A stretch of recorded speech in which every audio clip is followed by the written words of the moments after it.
Hey folks, welcome to Games from the North. We are here with Jason and Kirby from Game-itoba. We will be doing a Geekchat, talking about Game-itoba, talking about some upcoming events, their upcoming events, which is 2 weekends away. Oh crap, I need to prep. Hey, you're telling us.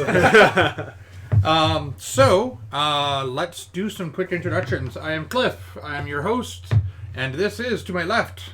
I am Kirby. I'm the head of the Game-itoba demo team. So we travel around playing games a lot. That's lots of fun. And I'm Jason, and I am co-chair for this year's event and trying to make sure that it all comes together, which it's going to. Of course it will. I find generally if a con is 2 weeks out, it's going to come together no matter what. Yeah, you don't have a choice. Yeah, it might come together in the sense that there are two trains that are speeding headlong to each other, but one way or another, 2 weeks out, it's coming together. Yeah, no, and it is coming together. We already have well over 200 game slots set out for scheduled games, and we've got people signing up, so it's going well so far, so we're really excited for it. Great, and you guys are doing online sign up through your website, right? Yes. So and the website is game-itoba, itoba.ca. Okay. And you can sign up with PayPal through that to get a weekend pass, which is $35 and $35 Canadian if any friends in North Dakota or Minnesota are watching. And or further away. If you want to travel even further, it's worth the we trip. will happily have you here. Absolutely.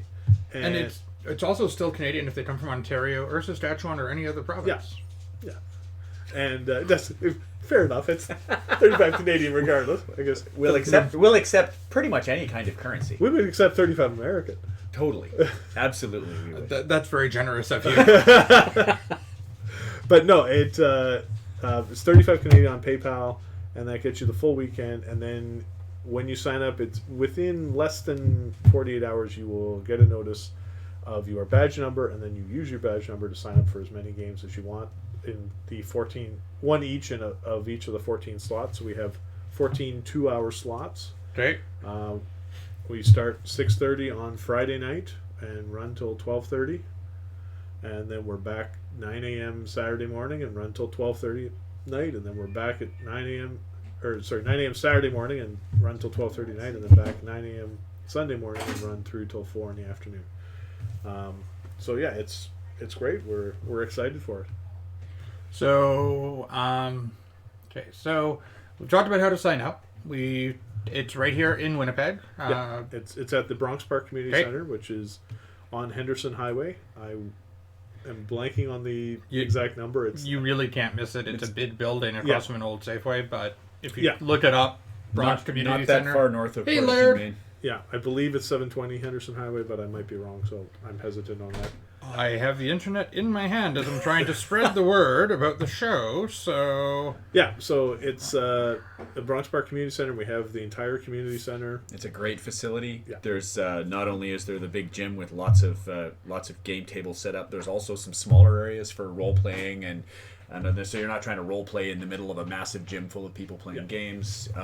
It's a really good combination space. In fairness, one of my favorite role-playing games of all time run at a gaming convention was run in the smack dab in the middle of the gym. It does all depend. Gym. It depends what you're trying to do. No. Right? I wouldn't want to run, 10 candles or like one of that. Some one of those role-playing really game things. But if you're going to go and have fun, then if you're planning on a large, loud role-playing situation, then yes.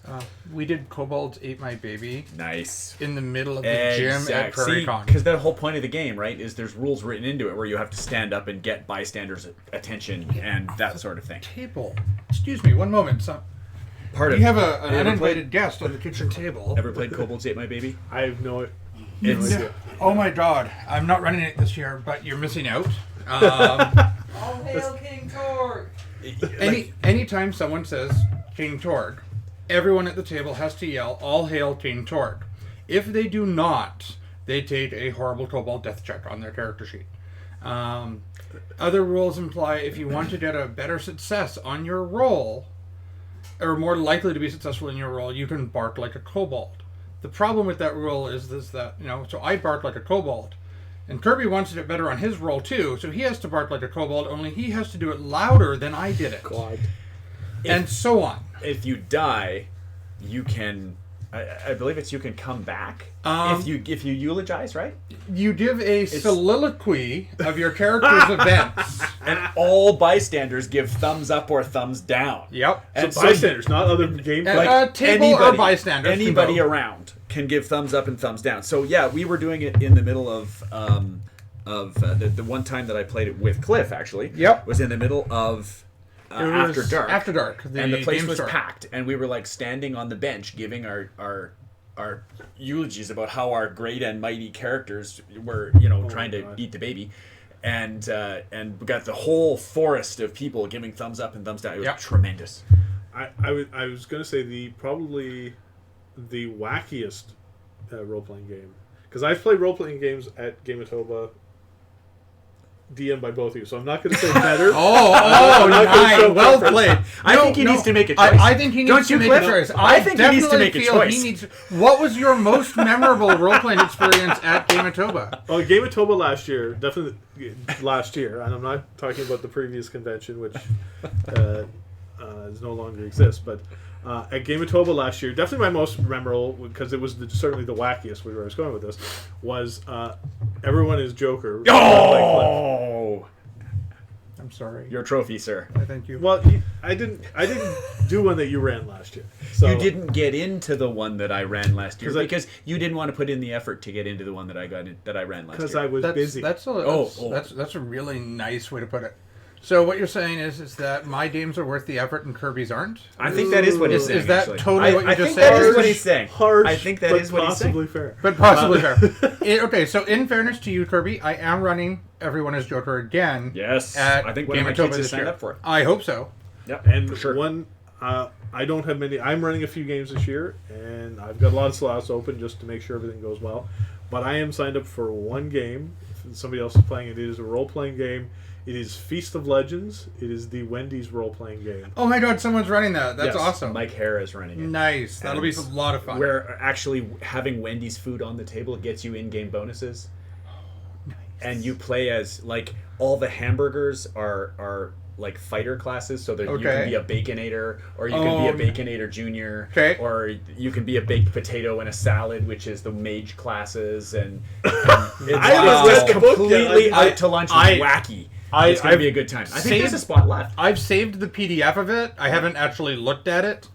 Incredibly high quality, really, really well done, absolutely bonkers content.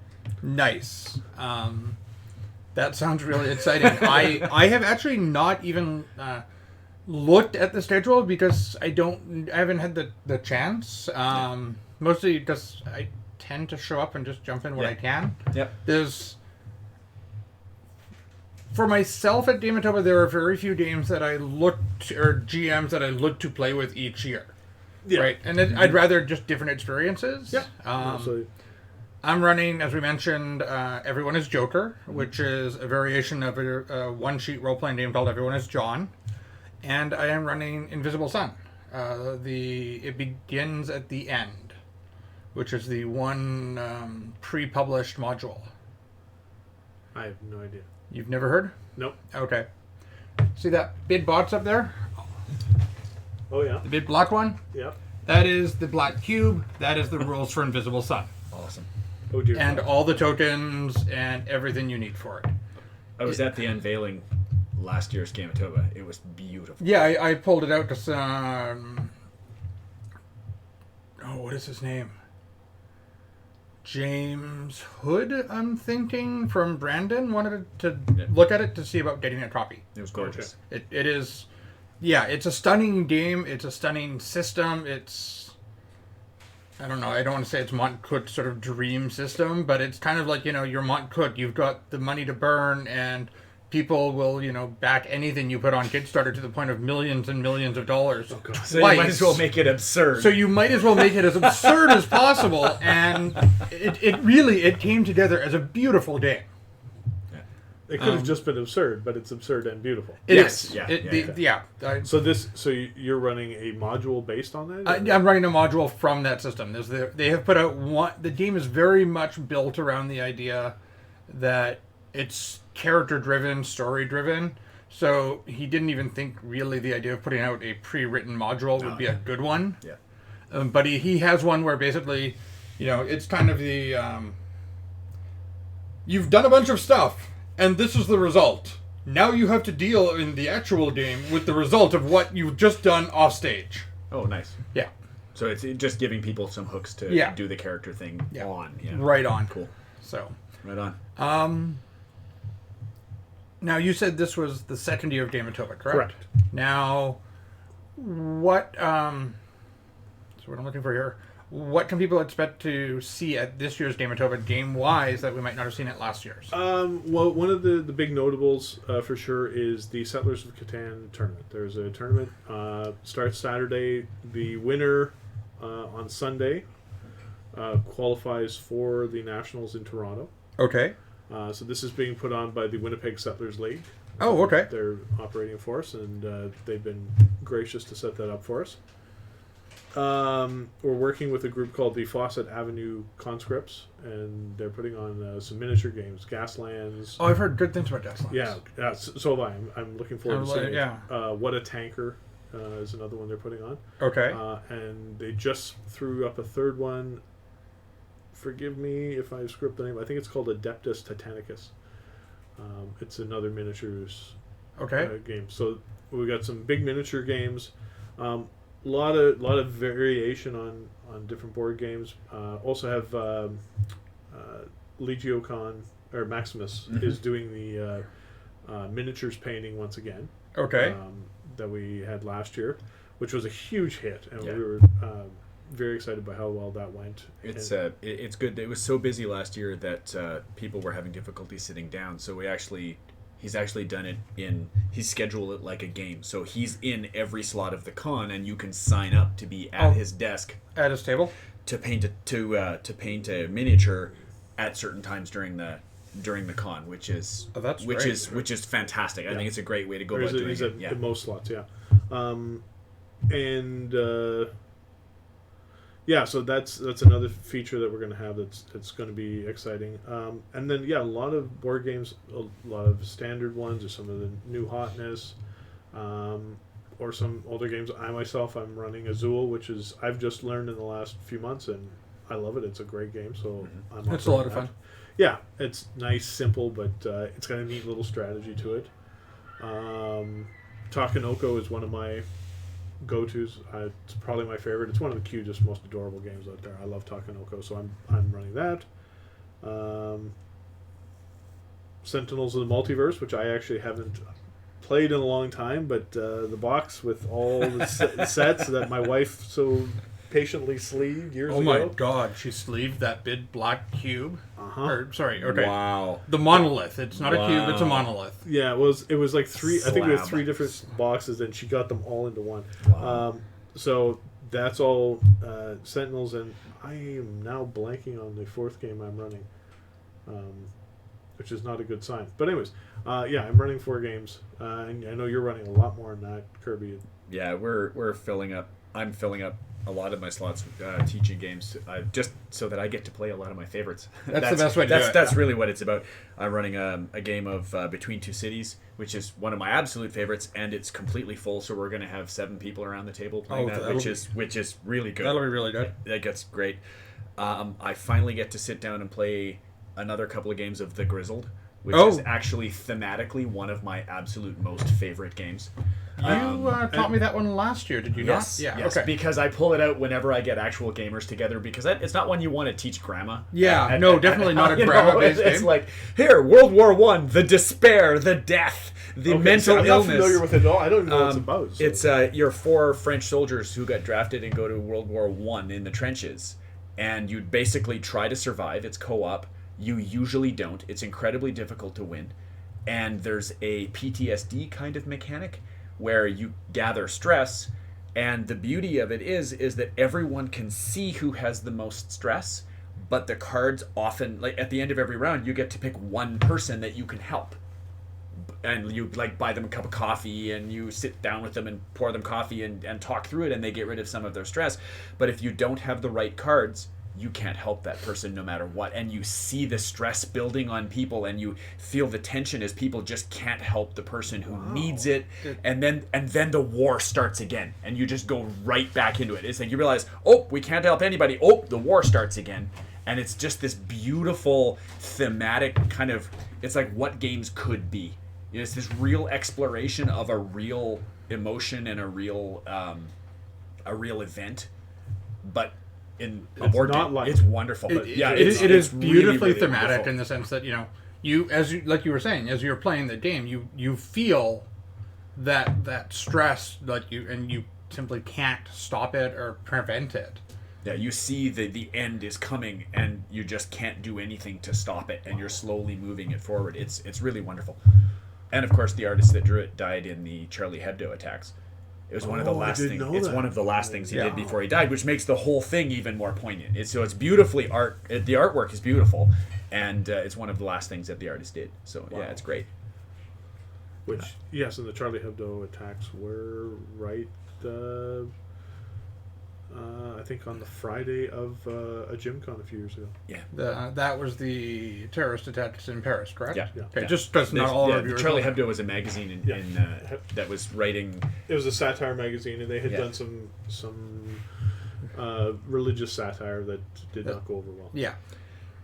So I'm also running a thing of Azul. I'm running a couple of sessions of Planet, which is the most fun I've ever had demoing a game, because you got the big 12-sided planets with metal things on them, and you're slapping magnets all over, and people, it's a game that I, as head of the demo team, I love this game because you put it on a table and you've got a crowd. Yeah, it because draws people attention. just love to see it, they love to play it. It's really simple to teach.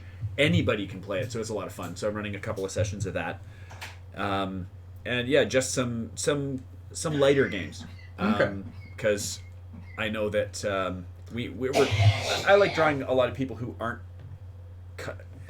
We already have a group of people who will come to the con and play a 4 or 5 hour game, and that's four or 5 hours is short for some of those. Yeah, people. well, that's exactly. Some of them and come and play Mega Civilization, where they get in there at 9 a.m. They walk into their little room at about 2. They might go find lunch or more coffee, and around 1 a.m. they're walking out of that room. And that's super awesome, but I don't play those games because Neither do I. I don't have a lot of time for that. Yeah. And so the games that I like, and the games that a lot of the people that I play games with like, are a lot of the shorter, lighter games. So I want to try to expose more people to these new games that they haven't played that might be that shorter, lighter stuff. Yeah, and I just remember what my other game was when you brought up Flux. Which of course. You want to talk short and light. Yeah, which is also phenomenal. That is one of we have several play to win events, and that's one of them. So whoever signs up, they'll have a chance to win that game. And we're excited. We have a number of these play to wins for this year. So good. It'll be, Can you share any of the other ones that you recall? We have one called Mini Diversity.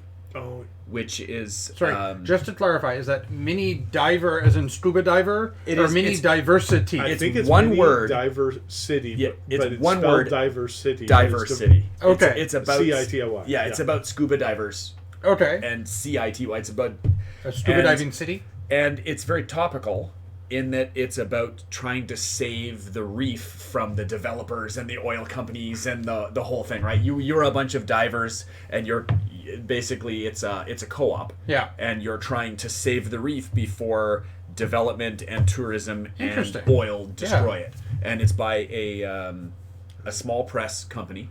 Okay. And they gave us a couple of copies to teach and give away. Yeah, for sure. Oh, we have an assistant. Hello there. Kirby's allergic. That is I'm doing it. fine. I am sorry. No, I should have I'm warned fine. you. There I'm are 3 absolutely fine. I will be no problem unless I'm using it as a pillow. Okay, well, please don't use my cats as a pillow. Which I'm not planning on it, so we're good. So we've had a couple of comments. Nice. Lord McNair comments that he has played once played a 2-hour game of Flux.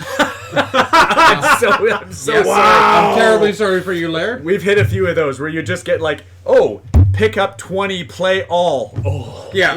And it just goes on and on and on. Yeah. And Tamil42 is asking, what else does Game-itoba do during the year? That would be you. I know That's that your for device. sure. That's actually during the con. The only thing that I do is I'll run and play games. I actually don't do anything during the con itself because all year the demo team goes to as many events as we possibly can. We hit Icon is a big one for us. C4 was a big one for us. Yep. Hands over our hearts. We go to KeyCon. We go to. We were at Legio Maximus this year. The Society for the Preservation of Kraken. We Yeah. went to their lunch. We just did a professional development day for Manitoba teachers who are involved. okay. Who are interested A in game, I think, is the GAME. Yeah, is the event. They're teachers who Gaming Association of Manitoba Educators. That's the one. Yeah. They want to use games of all types in the classroom, so Okay. we were demoing games for them. That would be awesome. So basically, That was a really cool experience. was. Yeah, and a lot of very interested teachers, and plus a few people I saw there. I'm like, oh, I know you from Magic. Oh, I know you from Game-itoba. you're a teacher. You're not allowed to be a gamer too. Wait a minute. You can't do both. Yeah. So the demo team itself, basically, we go and we spend 30 hours on a weekend teaching games. We bring 100 games to a con and lay them out and teach games all weekend and shake hands and say hi to people and have a great time. I love it. That's awesomely fun. Oh, it's incredibly fun. I love doing it. And I know with Kirby and his team, they bring out a whole bunch of different games, but the bigger focus is on short games, quick games, Yeah. ones that are easy to teach. And If you pay $60 to be at a con for a weekend, you don't want to spend 6 hours of it playing a game or It's hard to commit that type of time to a single activity. So when but you're, we appreciate that sometimes people are just like, I need to take a break. Yep. yeah, And so that's what we have it down. Kirby has, I forget the name of it, but the Crokinole race car game. pitch car. Pitch car. So it's like a wooden track that you put together like a puzzle, Okay. and then little guide rails on the side fills up a whole table, and you play Crokinole, except it's race cars. And so each car is flick is a everybody gets one flick, and you keep going, and you can knock other people off the board. And if you do, then everybody gets reset, and there's all sorts of neat rules. And you Interesting. can rearrange the board however you want. That one always, when it's set up at events, that's always draws people's attention, especially kids. Going Yeah. flicking, but So we're always looking for games like Pitch Car, Planet, King of Tokyo. Russian bag. Have you seen what's behind you? Very nice. Yeah, they are my 3 or 5 of my 6. I've got the 5th one, or the 6th one's being printed as we The speak. 3D printed King of Tokyo figures. Yeah, Oh, yeah. wow. Those are fantastic. But things that when you put them out on a table, people go, "Ooh, what's this?" Exactly. And you can go, "Hey, you can play a game with these cool things." That's and right. then you show them a really easy game that they can sit down and have fun with their kids. Or another big one is Click Clack Lumberjack. Click Cloud of Lumberjack the is bane of great. my existence, yes. Because people knock it over and then walk away, and then we spent 5 minutes putting it all back together again, and then somebody walks up and knocks it over and walks away. Have you tried times. Have you tried Mainframe? No, tell me about it. Mainframe takes 23 seconds to play. Oh, nice. It is now. Let me just rephrase that. It is 23 seconds of game time, Which in real time which in real time is about half an hour. Oh, love it. The I premise love it. is it is set in the Android universe from the Okay, the Netrunner. Android Netrunner card game Android universe, Okay, and that makes you sense. are hackers, and you've just gotten an alert from one of your sort of hacker buddies Okay. that the big World Bank is rebooting one of their servers, and you have the equivalent, basically in game 23 seconds You have the to opportunity to put a backdoor in, and only one of you is going to get that backdoor. Cool. So basically, you've got this nice board in front of you. Everyone's playing tiles and they're adding lines to the board. So it kind of reminds me of like the game we used to play with graph paper, like SOS. Oh, or yes. Tit-tat, Yep. not Tit-Tat-Toe, but SOS, where you're building in boxes, right?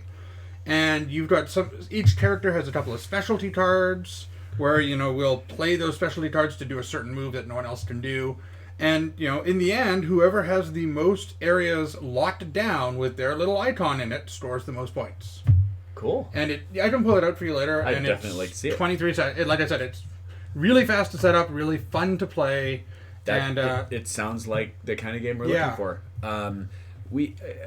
The games we play have got to be fun the first time you play. Yeah. Right? That's one of my big rules is for what we play at cons is they're fun the first time you play. So there's no like learning round where you play, get to the end and you go, oh, okay, now I think I kind of get it. Yeah, Your first round has to be fun because it's probably the only round that these people will ever play. Right? That's you come right. in and teach them the game, they go home. Cash and guns Yeah. is a huge one for us because people are totally adrenaline out at a con, or they're exhausted, which is the same thing, right? They're slap happy. You get a big group of people who come in, they're all just having fun, and you go, hey, you guys want to point guns at each other? Great. And you sit them down. And get them playing. So it's got to be fun the first time you play it. It's usually not in phases. I should be able to teach one thing and then walk away and let you play. If you get halfway through the game and then you have to stop and wait and get someone's attention to teach you the next phase, not usually what we're doing. Yeah. We're also not that fond of games where you score at the end, where you don't know how you're doing and then you have to get a pad and paper and do math and figure out your scores, because they're usually kind of anticlimactic. Yeah. Great games. Lots of great games are like that. But when you're teaching people who don't play games, they want this constant feedback and they want it to be obvious what's going on. Okay. And usually nice components. We've got a giant version of Russian Bash where we use Hot Wheels cars. Okay. Because the actual game itself is very, very small. The cars are like 10 millimeters long, and we use Hot Wheels cars. That's a big draw. What else do we play? Even something as complex as Galaxy Trucker. It's wild to try to teach someone that, but if you play the very, very stripped down first scenario, the components sell it. Okay. Right? And so it's this weird kind of criteria that we try to pick for games that we play during that. But it's always fun. And it's good to have games that even if there's like 2 or 3 of us from the demo team playing it that are big and broad enough to draw attention. Like I think about KeyCon, there was a bunch of us sitting down playing Codenames. Yeah. We get other people wandering like, oh, what's this? Here, you sit Take down. my please. spot. Yeah. And but also Kirby taught me just at this Manitoba Educators event just last week, 5-minute dungeon. Yeah.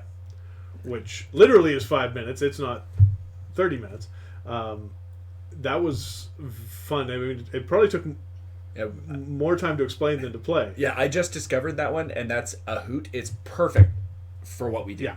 Because you teach people, it takes 5-8 minutes to teach people. Once they get the concept, you play the game, it's shouting, it's cards flying everywhere, it's really active and fun, and then it's done. Nice. There's an easy win. It's co-op, so there's no win-lose. And it's a fantastic game. That's another one that I love. But I would say probably the ultimate cards flying, and to me is one of the signature Game-itoba games, is Happy Salmon. Sloppy Hammer? Slappy Hammer, whatever. Yep. That game is so utterly stupid. It's fantastic, but it's really fun to play the silent version. I have only ever done the silent version once. You have to play 2 or 3 versions of the really loud one, so everyone gets hyper and excited. Then you play the silent Interesting. version. The one and only time I did the silent version, we had both of my toppies and both of another fan's toppies, and we had 32 people playing. Yeah, that one was pretty epic. There are some videos, I think, from on KeyCon of that game. Fantastic. And we were literally, I think, 2 or 3 deep around an 8-foot-long board table, and we were like waving our arms in and stuff. Oh my god! Awesome. Collisions were probably epic. The other one that I've done with that particular game is I was demoing it for Game Night Games and Quill Stuff at C4, and I had the Creatures of the Night Kiss Troupe come walking by, and they were all in their costumes, and I know a bunch of them. So I'm like, here, guys, come over here and play this. So I've got these 4 guys dressed up as Kiss playing Slappy Hammond or Happy Salmon. Oh my god! At Icon, we got the police officer and the cadets playing Rhino Hero. Oh, nice! And it was the same thing, right? Anything to just make it fun, draw some people in, get people's attention to come and have a peek, and having the cadets and their supervising officer playing Rhino Hero and yelling at each other, and it was a good time. Really good time. I do recall a Rhino Hero at a C4 a couple of years ago, I believe with one of your sons and Mike Hare and myself, and it was one of the most intense games I've ever played. I mean, we were silent, we were all standing, we were barely moving, we weren't allowed to move from our position. I remember at one point I had to get the Rhino over here and bring it over up here. I remember, and I had to blind reach. Yep. And Kirby was actually, there's people walking past looking at games, and they're walking very close to the table. So Kirby's actually making himself a wall between I was them. bouncering the You were crowd. bouncing the try crowd. to- Yeah. This was, we were about 8 or 9 stories high. It was intense. And it's like, it's supposed to be just a simple, fun kids game. And it is. Don't get me wrong. It's a cool, It fun can game. be. It can be. But it can be an intense, serious, competitive game, too. Yeah. Yeah, but I mean, let's talk Battle Sheep. You want to talk about a nice, fun, friendly kids game, light theme? Battle Sheep is the #1 most vicious game that I own. I have not played Ever. Battleship. I've seen it. I don't Vicious, vicious, vicious. Stab your buddy in the back, screw each like other over. as bad as Munchkin. Oh, worse. Oh wow. It is first is Battle Sheep, then comes River Dragons. Okay. Yeah, In River my- Dragons in has a my lot list of Screw your neighbor. Screw your neighbor, just vicious games. When you get a 6-player game of River Dragons going, that gets to be a good one. Okay. But yes, I did say that at the game event, the teachers event a couple of weekends ago, I said that River Dragons, while we were teaching the giant copy of River Dragons, that this was the most vicious game I know. And then somebody from Game Night said, well, what about Battle Sheep? Oh yeah, you're right.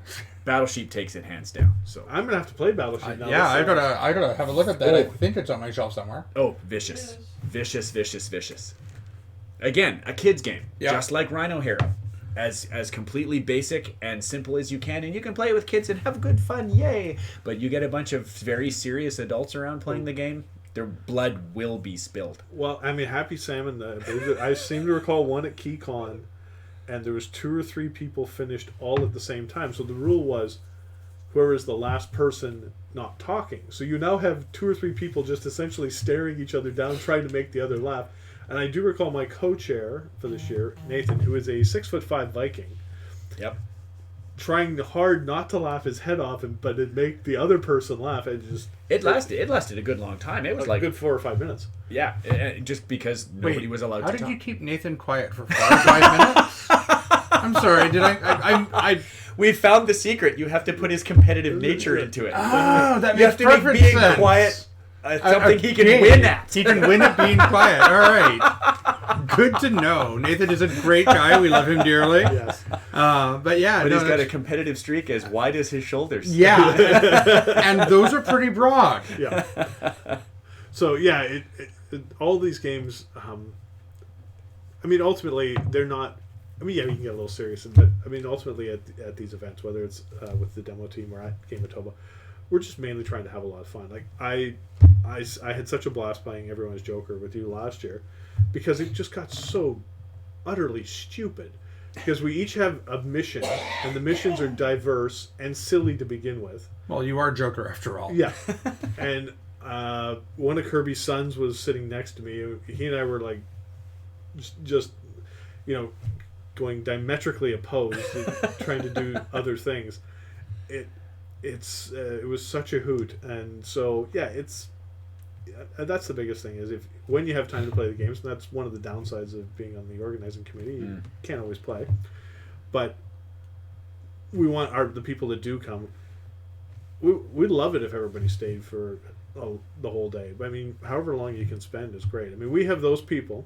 They're there right at 5 when the doors open. They're ready to go the first session at 6:30. They're there till 12:30. And when we get there at 8 a.m., they're there at 8 a.m., ready to get going again. Yep. And we have our vault, which we won't know until the day of how many games is in it. But last year it had over 550 games in it. That's sort of your lending library. That is the games? lending library. So Okay. and we've got a great system where people can check out the game and they bring it back. And a lot of we get most of our games come from partner stores, specifically our marquee vendors, Amusing Games and Game Night Games and Cool Stuff, as well as Play and Trade is another store that helps us out. But also we have our own small library as Game-itoba, and like I will put some of my games in. Yeah. Kirby will put some of his games in, and it's just a great way for people to try different games. And different games from quite an age range. I mean, there's a lot of like the new hotness, but I'm putting in some of my newer games, but I'm also putting in Paul Economy. Yep. Yeah. which I just found at Sally Ann earlier this year for $6, which I was quite Nicely excited about. done. And it's complete. So, putting these games in, like, sit down if you want to try something new, or you want to pick up an old game. It's a lot of fun. So the Vault is just a great thing we have going. One of the oddest things that I see at gaming cons in general and Game-itoba in specific that I've seen is you'll see people, they will go to the gaming vault, they'll take out a game with their person, with whoever they're with, and they'll come back, they'll sit down at a table, and they'll start opening up the rule book, and they'll start. It's like, okay, there's dozens of people here who know how to play the games that you've got in front of you. But I've said, hey, I know that game. Do you want me to teach it to you quickly so you can get started or jump right in? And they're like, no, we like doing it this way. And I'm like, great, have fun. It's... Yeah, a lot of people like the experience of learning it themselves. Yeah, the social. It's a social experience where we sit down and figure this thing out together. Yeah. Right. And that's what it ultimately is. Right. That's the reason we do all of this. It's a social experience. It is. And you get to win. Yeah. But it's a social experience. And, right. I mean, I had a game I took last year. That I've got to put on. Just remembered I have not put on the list yet, but I've got to. That I had never played. It was one we bought a few years ago, and I think again my wife broke it down, slaved it up. Called Dungeon Pets, and it's a little complicated, so we'd never played. Well, I brought it last year, and I saw one guy I'd known from past events carrying it to play with his wife and kid, and I'm like, have fun with it. That's my game. I'm still not sure how it plays, so I can't help you. He's like, oh, no worries. So I see him like a couple hours later. He's like, yeah, we played it. And we figured it out. It's actually a great game. So, I mean, that's the fun thing when you see people learning new games like that or playing some of their old faves. That's my plan for the weekend. Anytime we go to any of these conventions is I'll teach the ones I know. And I'll pull it like, guys, you want to play something awesome? I love this game here. Like this fantastic... Done. It's, you're a group of teenagers here. This game will do for you. A mom and her young kids here. This game will do for you. Yeah. Like that. I love doing that. But inevitably during the weekend, somebody pulls out a game that I've never seen before or that I have heard about. Yeah. I'm playing Lords of Waterdeep. It's like the classic gateway kind of game. I've never played it. I am scheduled to play Lords of Waterdeep at Game-itoba this weekend. Who's running it? 8, 9, 10. I believe Kira Lynn Lowry is. Okay. And Kira Lynn is running virtually every slot. She's another one of our superstar game. So like just being able to do that, being able to look at games that, I've heard of that one. I'd like to try that one. And having someone who already loves the game. And is passionate about it. And will sit down and teach me the game and walk me through it and talk about it. And love that. And so it's not only about getting to play the ones I love. It's I use this to discover new ones. It is gaming conventions period are a great opportunity to discover new games. And there's also new game designers there as well. Mm-hmm. How many designers do we know that are showing up? I'm sorry, you don't know the number. We've got a few, mostly Winnipeg and area based. I think I'll be there with Cast the Ritual. Cast the Ritual. I believe Backstreet Games is there again. I think Mike Nerman is going to be running. Mike Nerman will be running some games. Wind Don't Loose a few. I think I saw that. The Legend of Mordak, or I've got the name wrong, but Minions. Minions of Mordak. Yeah, I think he'll be back. They are back. This year. Okay, good. He had a super successful Kickstarter. Yeah, that's fantastic. So yeah, we get some of those local designers out, and we should have our flags to designate local designers, because that's one of the big things. Like, we're a nonprofit organization, and one of our main goals as an organization is to promote tabletop gaming in Manitoba, especially Winnipeg, but in Manitoba in general. And part of that is promoting that community, is promoting the local designers. So yeah, it's great when we have the local designers come out. We've had people in the past, I think a teenager a few years ago, test driving his just his role playing game. Yep. Or even just like last year, I sat down one game with one of Kirby's sons. It was his own first go at a scenario. Like a 2-hour role playing scenario, and he was test driving it at the event. That was great. It was fun. So you get things like that as well. yeah, I mean, we've got a lot of fun with all that, and we enjoy making sure that the local designers get some attention. Yeah, you've got those great flags that sit on the table that say it's a local designer. We have the other flags that if you take a game from the library and it's a 4-player game and there's 2 of you, you set up a flag that says Players wanted. We're looking for players. Yeah.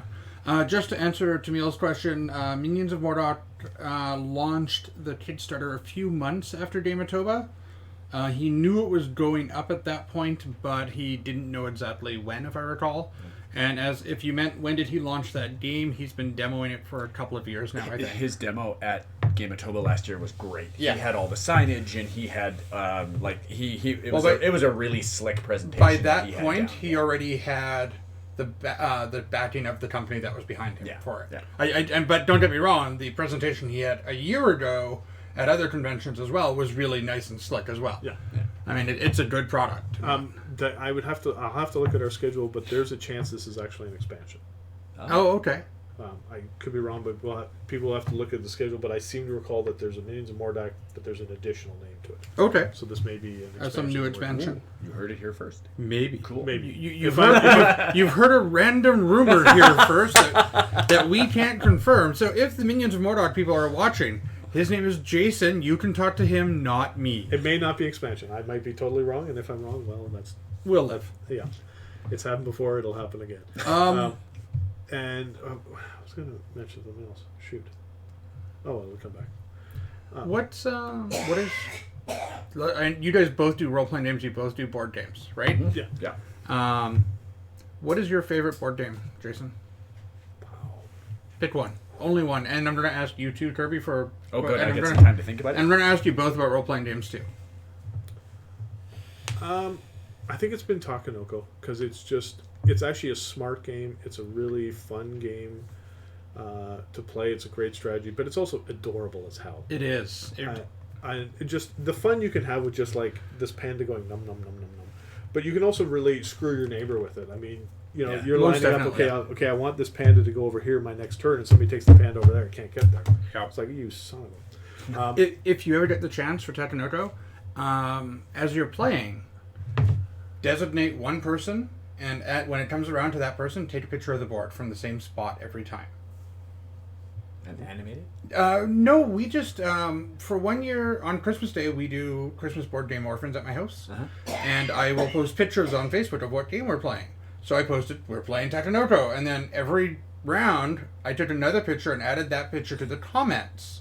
So basically there was a starting picture, and then there's a whole bunch of pictures of the game getting bigger and the grass getting taller, the bamboo getting taller, and it was a really pretty series of pictures. Try it out. Okay, well, I mean, I had a lot of fun with it. I played it last year. I ran a game of it last year, and I only had 3 people sign up, so I sat down and played, and ironically, I won. Funny how that works. Yeah, gosh. But it was great because I met 3 wonderful people from North Dakota.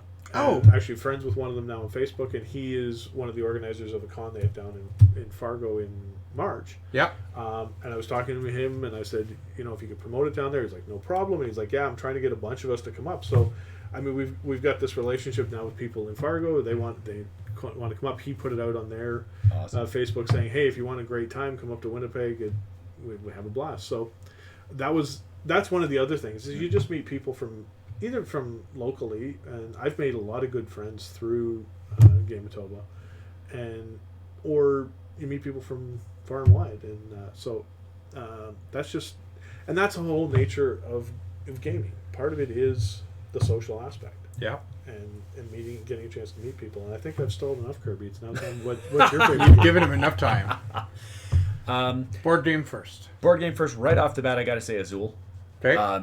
And I'm going to have to preface that with I think that it's Azul mostly because my wife loves it so much that we get to play it together a lot. That's sweet. There's a lot of games that she's not really very competitive, so she loves co-op stuff. She loves puzzly kind of games.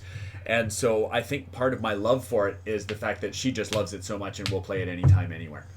Even though it can be a very competitive. It can be very competitive. And that you want to talk about screw your neighbor. Yeah. Like, if I you leave need all that. these tiles, yoink. Yes. Oh, you need those. Well, here, have 9 reds. You know. Yeah. Yeah. As far as ones that that I would probably say Russian Bash, just because That's the it's the a driving it's card game that basically- you did last year. it's basically Mario Kart's the board game. Yeah, okay, that was a ton of fun. There's rockets and bombs and Yeah. boulders in the middle of the road and all that, solely because it's a game that I've owned for a long time, and I'm always willing to play it. I've never got tired of it. I think it's probably the game that I have the most plays of, and I just never get tired of it. I'll play it anytime, anywhere. And it's not normally one that would come to mind when I say favorite, but really, that's one that Makes good sense. that's a good criteria. And I mean, one that just other jumped to my head. Takenoko, I still say number one. The one Kirby's introduced me to, I guess it's 2, but they're along the same line, is the game and the mind. Yes, for sure. Just the same thing. Yeah, because those are co-op, but you can't say anything, and you're trying to figure out what the people got. And You know, you're sitting there. Do I put my hand closer? And you know, you're trying. no, Yeah. No, yeah. I wore out my copy of the game is my second generation copy because I wore out the first copy because I love that one. That's one that I would teach anybody that walked into the con. 2 people come into the con and they're looking for something to play, especially older people. Like, you like solitaire? Yeah. Do you like each other? Yeah. Do you want to hate each other in about half an hour? Okay, good. Great. Let's sit down and play this game. Yeah. Yeah, that's absolutely. I would totally agree. That's way up there on my list same. for And that's something you introduced me to, and I've thought it played was the awesome. Mind a few times, and it's very interesting to sit down with. I actually sat down. I ended Game-itoba last year by sitting down with Brian from Amusing Games and Stott from Game Night Games and Cool Stuff, and taught them both how to play the Mind. And so we would be sitting there staring at our cards, we'd play, and then we'd talk gaming in between rounds. But also like kind of an ultra competitive table. I mean, Yeah. I've never played against Scott, but I've played Magic against Brian. Brian Brian can be a tad competitive, yeah. When it's actually, I'm He going can be not to competitive, too. I'll be preface fair. that he can be a tad competitive about Magic. Yeah. Now I've known Brian longer than I've known my wife, and we were married 25 years this year. So I remember Brian when Magic was like first coming out, right? So it was a competitive market. The Mind is such a neat game too because I mean there's arguments about whether it's even a game. Yeah. Right? It's an activity. It's Yeah. a game. It's a whatever. And to me, I love that. It takes board gaming and distills it takes the social experience and distills even the game out of it. Yeah. And just makes it this thing we do together. Right? And we kind of win or we kind of don't, and it doesn't really matter because we're having a good time. And it is the essence of why we do this kind of in a box. I love it. All right. Completely. Favorite role playing game? Wow. Ask Kirby first. Okay, Kirby favorite role playing game. Oh, I have to admit, I'm a bit of a system junkie. Have you seen mine? I You're stack like me. of folders. I'll sit and read systems and stuff. Honorary mention to Tales from the Loop because I absolutely adore. Okay. I am. I'm curious. I really want to know who your winner is because I adore Tales from the Loop. I am a freeform gamer. I spent a number of years in Ottawa with a team that played Diceless. Okay. Based on Fudge, but Diceless. Yeah. I really don't like Crunch. I really don't like System Mastery. I'm a real storyteller kind of gamer. So you and I very much on the same page. That though, totally colors an awful lot of what I do. Like Pathfinder is the anti-Kirby. Yeah. But Pathfinder Tales from the Loop is way up there. fantastic. I understand why people love Pathfinder. And we have a fantastic group of every year from Pathfinder. Oh, we do. Yes, Pathfinder yeah. I would never cast aspersions. No. You're Yeah. right. It's important to say that. I would never cast aspersions at Pathfinder. It's just totally not my thing. Yeah, no, and not I get my that. thing at all. I would love to see a, we'll never get it, but I would absolutely love to see a rules light fantasy role playing game set in the Pathfinder universe because the Pathfinder universe is beautiful. It's well written. The setting is just gorgeous. The idea of these halfling slips and slaves, an entire country that worships and sells their soul to demons. It's great. I would have loved to have the time in my life to do the type of reading and rules mastery stuff that I would like to put in to do Pathfinder. But I think that might be my problem with Pathfinder is I can't do it right. I would want to do it right. Yeah. And I don't feel like I could do it justice. Yeah. And so I just have to stay away from it because otherwise it would consume my life. And so, but Tales from the Loop, I love. You get wounded, and the way you get unwounded is by having a real role-playing heart-to-heart with the important adult in your life. Yeah. Like talking to my character's grandmother about things that are going on and having her give me a hug. And it's been some of the most incredible role-play out of groups that you'd never expected from. It's so beautiful. And I just absolutely love that it's hard-coded in the rules that the adults don't give a crap. Yeah. It's just so 80s movie. It is so wonderful. Like, the adults don't care. They won't listen to you. They will actively ignore anything you ask them for help on. Yeah. Your kids, you're on your own. Let's go. Love the system. Loads of fun. My number one system is Foo. Freeform Universal. Okay. It is a D6 dice pool system. In basically, you just... anything you want to do, you ask a question. Do I hit this guy? Well, let's say you will add one dice for you, one white die for do I hit the guy? You have a good sword, so that's another one. You're a swordsman, that's another one. And then the GM says, well, I've got some black dice here that say, well, he's got armor, he's a good swordsman too. Okay, roll those. Yeah. And you just pair off pairs, and whichever one there's more of, it's a success or it's not. Hey, that's nice. That's the summary of the game right there. That's the entire thing. And it's in, like, I've played a couple of those with you running that system. I run my Star Wars that's games with that among now. my favorite. And it's often, okay, if the highest rolled dice is one of the positive ones, then the answer to the question is yes. But if the next highest number is one of the negative dice, then the answer is yes, but. Yeah. Or no, however. Yeah. Or it could be no, and things really go to crap. Yeah. And so it's like the absolute bare minimum that you can put on a game and not have it be let's just sit around a table and tell stories. That Right. sounds really cool. I'll have to look that up. And as I run all my games through it now. My stuff I've run at Game-itoba for the last few years has been like my Star Wars. Yeah, you've been running Tango some Squad Tango Squad stuff. Yeah. has all been using Foo. I used to use a really stripped down D6. Like the WEG D6 Star Wars stuff, which I also really like, but even that kind of got too heavy for me. There's a lot of options in those ones. All I want is a box and a couple of dice to kind of guide the storytelling, and we're on it. So, okay, for me, I've got a few answers here. Because I go back to, I started playing role-playing when I first played. There was a bunch of us walking around the schoolyard playing a D&D. Yes. Okay, same here. Yes. That's you my... got it, man. Yeah. That's so, it. And when A I was lot in of high years. school, Lot of years. high school Saturday nights, because I was a nerd, we Yep. played riffs. Ooh. years. Glitter Boys.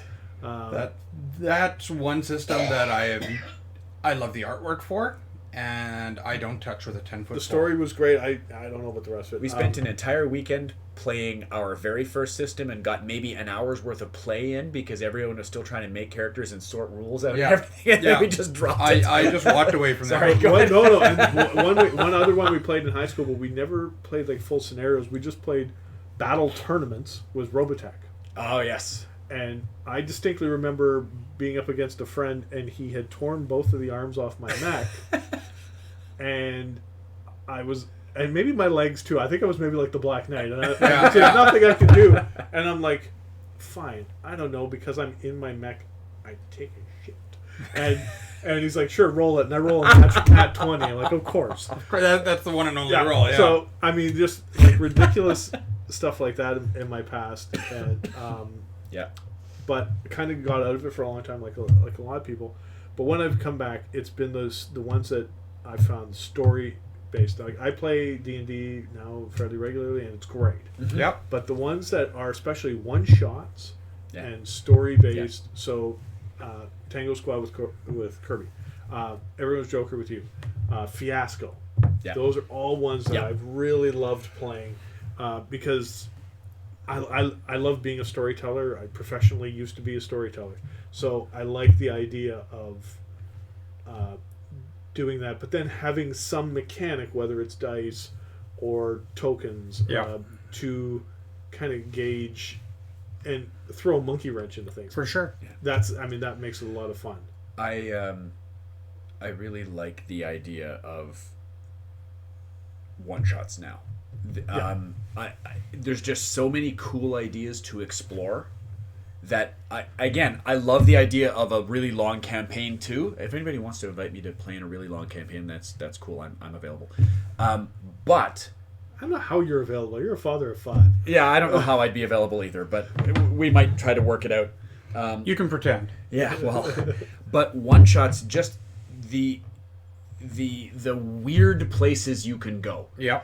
Because you don't have to sustain it more than 3 hours. Yeah. Right? Even if it's the stupidest, absurd idea, you can go off and do something. Even if it's, we used to play a bunch of one shots where I ran a whole campaign, but it was a series of one shots of just the world gone insane with terrorism and all sorts of stuff. And in one, they were a small terrorist cell in France. In one, they were a bunch of Jews who were kicked out of Israel and trying to find a home. And in one, they were special forces in some other group. Just this as a role-playing as a way to explore a setting or to look at all sides of an idea or all of that. Like the one-shot thing, I just love so much. Whereas, I love so and, much. That's some serious and actually really neat thought stuff. Whereas the one shot I've thought of writing, if I ever get down to it, is a one shot where every character is one of the is a prominent 80s TV PI. Sweet. If you're gonna do that, you want to use prime time. Sweet. Prime time? There's a system called prime time in which you are working for a TV show, or like you are the main characters on a TV show, right? So, for example, the two of you are in a scene, and my character's not involved in this scene, and you guys are... one of the examples they give is like you're chasing a truck with a nuclear bomb into the heart of the city. You know you're going to catch it, because you're the heroes. But at what point in time is it going to... how close are you going to be to catching it, and stuff like that is really what the story's about. And then there's this element of it where you've got fan mail. So, for example, I've got some fan mail. And I want to get into the scene that you guys are in because I'm popular. So I'm going to use my fan mail to drop in on your scene because I'm a popular character. Perfect. Yeah. I love it. It's so much meta, right? I it is, love it. Yeah. Again, the older I get, the more I love meta. Yeah. The more I just love to just like everybody's kind of poking fingers and going Yeah. You know the joke. Yeah, because I'm thinking Magnum PI, Oh, Rick and super. AJ Simon, Crockett and Tubbs, Hardcastle McCormick. I don't know. He just Turner and Hooch. Cagney and Lacey. Yeah, there we go. So yeah, it would be Pierce Brosnan. Remington Steel. Of course, right? Yes. Steel, yes. Okay, so we're coming up on the 1 hour mark of the stream. And you know what, guys? The three of us could probably talk for another 4 hours about role-playing games and tell different stories without batting an eye. I will point one thing out to you. You are aware that Tales from the Loop is getting a TV show, right? Yes, being filmed right here in Manitoba. Yeah. In fact, not only is it being filmed in Manitoba, their soundstage is literally 3 blocks from where you are sitting right now. Fantastic. I drive past it on a regular basis. Oh, awesome. And it literally says, Tales... It's like a spray-painted sign on the side of a building that reads something to the effect of Tales from the Loop, door, whatever, and it's really awesome. I know they were filming in the provincial park, right? Yeah. Oh, okay. I didn't know. There's some of the outdoor stuff is being done, so that's good. So they're not hiding who they are. It's not it's not like they're like Blue Harvest being shot. Blue Harvest. I actually have a friend who was working, a friend of a friend's working on the set, and he got me a water bottle from the cast. Nice. Yeah, Awesome. I'm very excited about it. Yeah, If you've never played Tales from the Loop, it's really great. Have you heard of Tales from the Flood? No. Oh, Tales from the Flood is the follow-up book where you play slightly older kids, and now you can die. Oh my! It literally says on the back of the rulebook, "Oh yeah, you're older, and now you can die." That's okay. I've seen. I like the '80s kids movie Indestructible thing. So, I don't know. I'd have to read Tales from the through Loop it. is the '90s. Oh, okay. So is it kind of Goonie? It sounds exactly. totally 100% Goonies. Goonies. Like 100%. Yeah. Except Goonies meets Monster Squad. What's the one by the South African director, District 9? Yeah, Goonies meets District 9. That is actually a beautiful description. There's a huge company outside that has this facility that invents things and does science all over the place, and sometimes things escape, and there's a little bit of sci-fi, like there's big flying trucks that take cargo everywhere, and so it's in a slightly alternate world, except it's a Goonies movie. You're 80s kids. Your parents don't give a crap about each other. They're half divorcing. You're like, all that kind of crap is going on that happens in 80s movies. Yep. Except in the context of, oh yeah, in our campaign, there was a giant 100-foot steel centipede that is ravaging town. And we're the only ones who managed to see it as it comes out and starts eating metal, and it was wonderful. I think I've seen the book at my LGS. It's like a huge reactor. Yes, All of the game, the city you play in, is generally built above a hadron collider. And so that's the loop that you're getting Tales from. And like, for example, in the core book, it gives you rules sort of for the one in Switzerland, and there's one in, I think it's like Boulder, Colorado or something. Yeah. So, and one of the neat elements about it is there's all these weird, they're called ecospheres. They're big metal spheres that are kind of been left from old experiments scattered around the community. Yeah. So from the one I ran, at one of our local stores for our Thursday night game, they were in school. They hear this big chime, and a bunch of the ecospheres all sort of ring at the same time. And what ends up happening is that there was a kid in Sweden who walked into one of the ecospheres with his dog and was playing around in it, and triggered it, and something happened to trigger the experiment, and it was a matter transporter. So the kid gets transported to Boulder, Colorado. So I had one of my players playing this kid from Sweden in Boulder, Colorado. What I didn't tell anybody was that I think there were like 13 ecospheres that all sort of chimed out at the same time. So when the kid got transported in, it wasn't just one of them that got transported. There was 13 of the same kid that got replicated into these different things.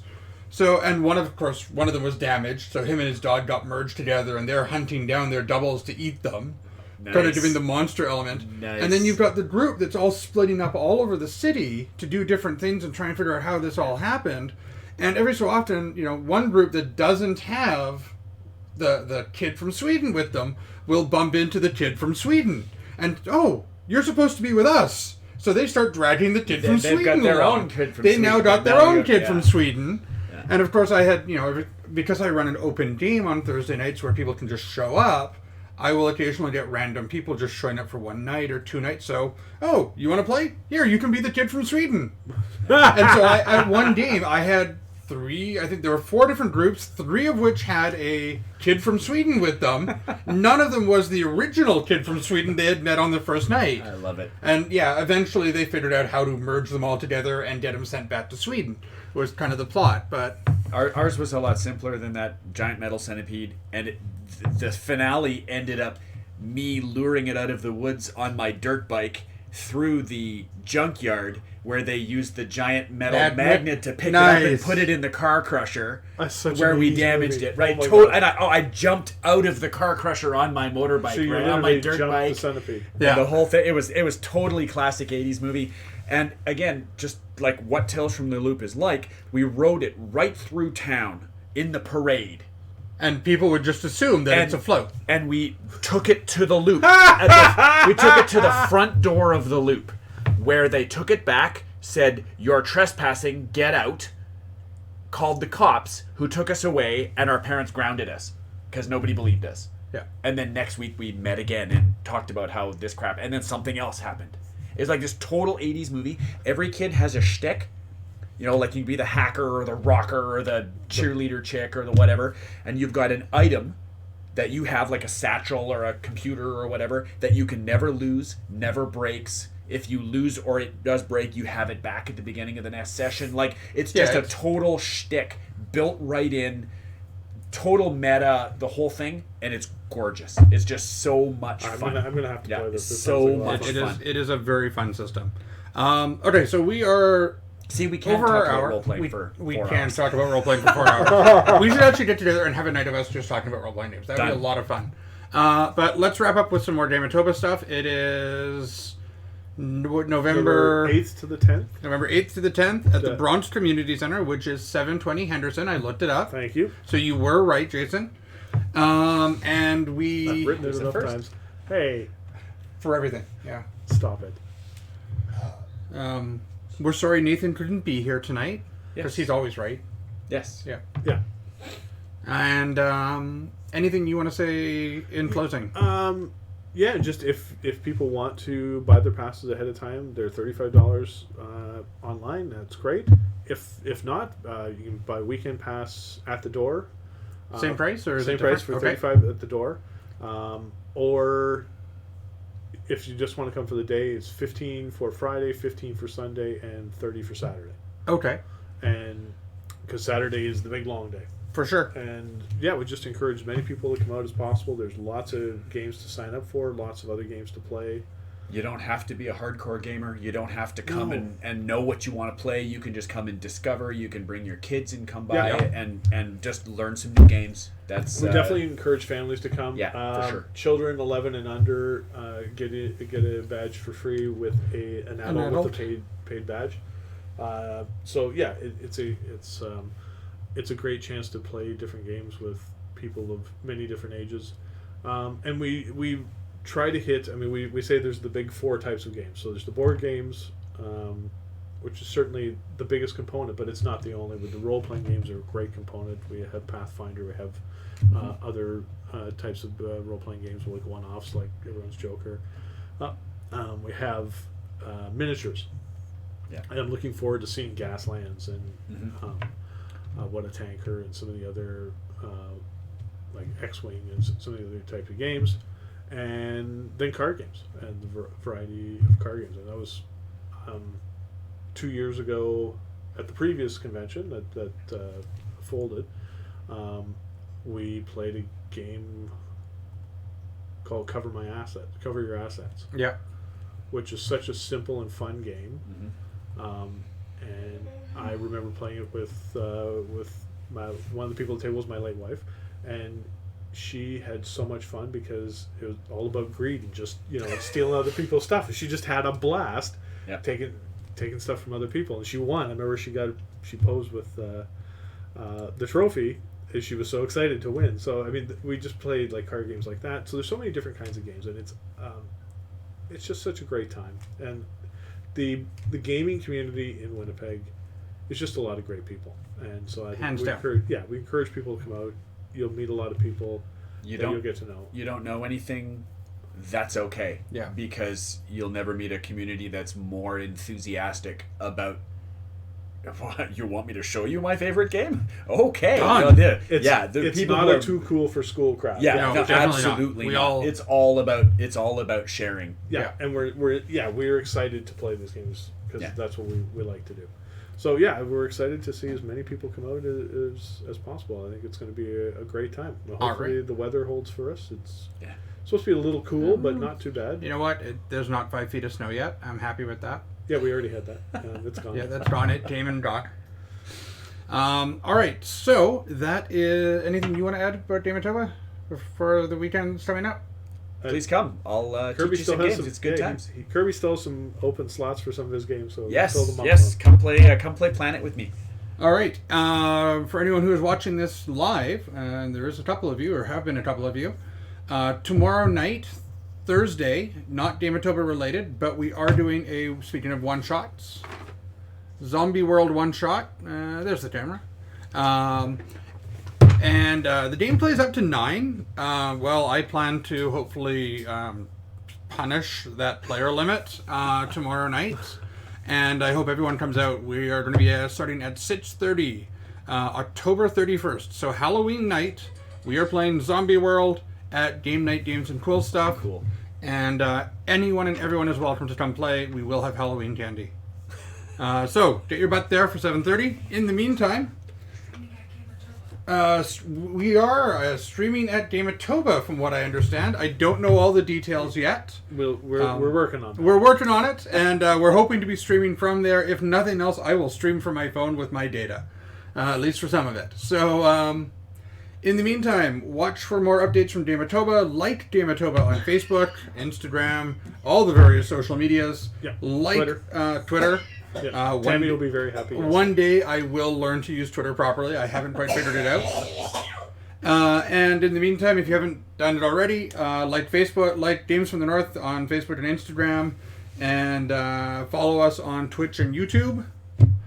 So the plan right now is we're going to end this stream for the night, and but we'll probably be back with another stream in a little while for a board game.